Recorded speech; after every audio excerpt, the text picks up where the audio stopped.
think it's safe to say that we all agree hanging your food sucks. Right? The reality is a bear hang is difficult to do, hard to find a spot to hang it in the first place, and it takes a very long time. So what do we do to counteract that? Well, first off, you need to practice. And I recently went out a couple weeks ago and did an overnight adventure at this gorgeous little alpine lake.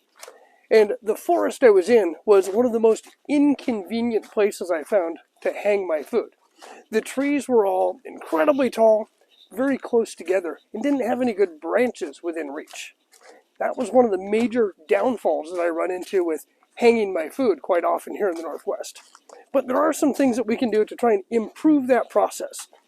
Today, I'm actually out on a hike, and I wanted to talk about hanging your food, and ironically, if you notice the trees all around me, this is a terrible place, and also a great example of how hard it can be to hang your food, depending on your location.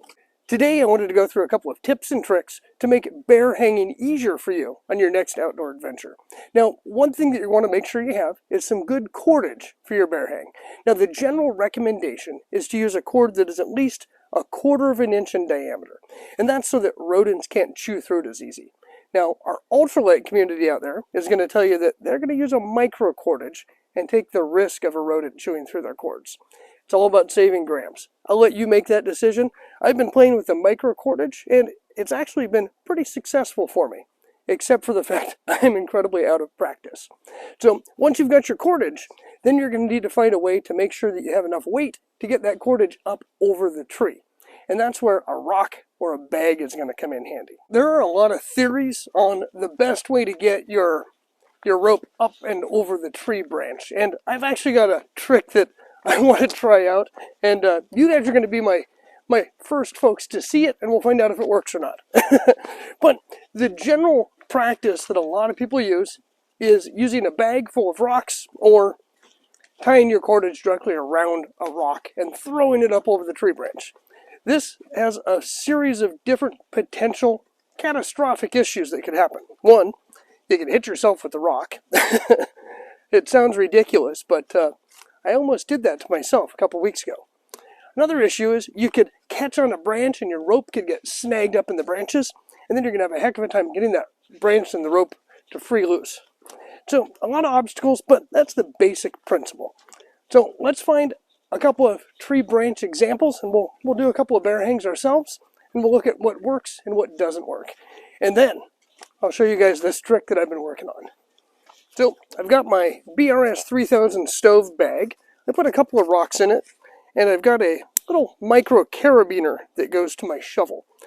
I tied that to my micro cordage, and we're going to hook all of these pieces together. Now we've got a weighted rope that we're going to use to get over the tree branch. For this example, we're going to use this outcropping branch that comes across the trail. And as I said earlier, this is obviously not an ideal forest, but it's a great opportunity to practice. Okay, so I got it first try. That never happens. Once you've successfully hooked a tree branch, we're going to take our micro carabiner, hook it to our food bag, remove the rocks, and we're going to hoist this up.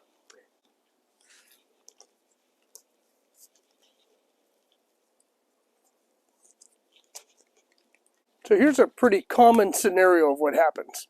You successfully get your bag over the tree branch, you hang everything, and then the weight of your food bag actually causes the branch to droop enough that you can reach your food.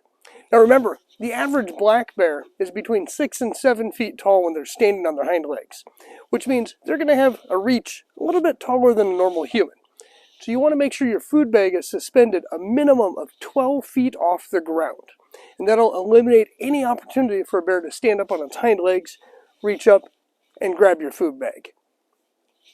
You also want to ensure that the bag is a minimum of 8 feet away from the tree itself, because a bear could climb the tree, reach out to your bag. You'll notice here, I only have about 4.5 feet.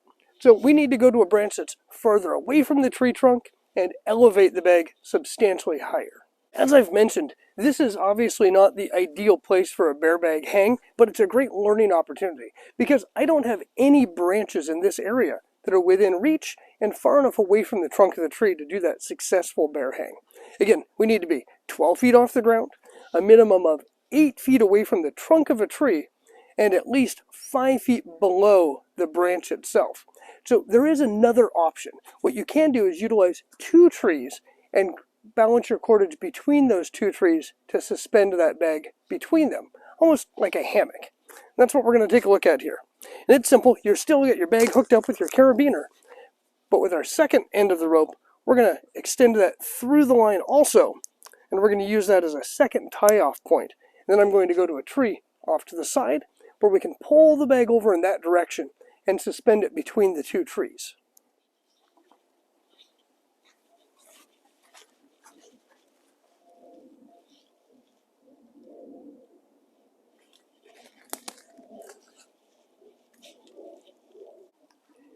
So with this technique, what you're going to notice is the bag is now at least 12 feet above us. It has a good 10 feet from one tree, probably 10 or 15 feet from the other tree, and there are no branches above it. So this is a great example of a perfect bear hang in an unperfect situation.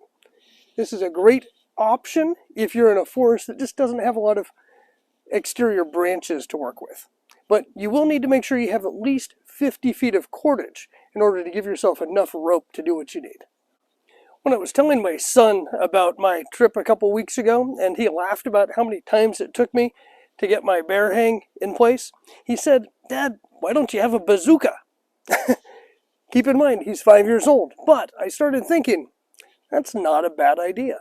Obviously, a bazooka isn't practical, but what about a hand cannon?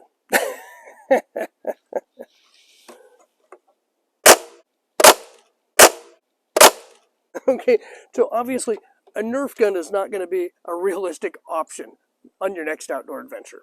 But the point I'm trying to get across is don't be afraid to have a little bit of fun and take some time practicing. Practicing your skills can actually be a lot of fun and very rewarding when you're out on your next outdoor adventure. For an example, the last time I was out on my adventures and I had an overnight camp and I had to hang my food bag, it took way too long because I was incredibly out of practice. If you want to see what that was like, I'll leave a link for it right here. For other exciting adventures, check out the channel and hopefully there's something that you'll find useful, if not slightly entertaining. So until next time, folks, I hope to see you out there on the trail soon. Let's go for a walk.